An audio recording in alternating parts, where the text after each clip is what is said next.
Meyvə desertlərinin şokolad hissəsini hazırlamaq üçün bizə lazım olacaq 1 kilo 200 qram şokolad, Belkalad şokoladı və kakao yağı. Əritmişəm, hazırdır. Sadəcə 1 kilo 200 qram şokolada əlavə eləyəcəm 600 qram kakao yağı.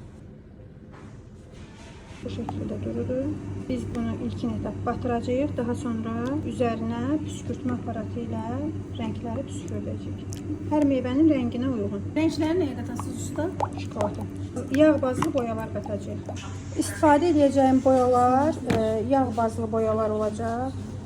Toz boyalar. Bu boyalardan istifadə edirəm və bunların da effektini çox bəyəndim.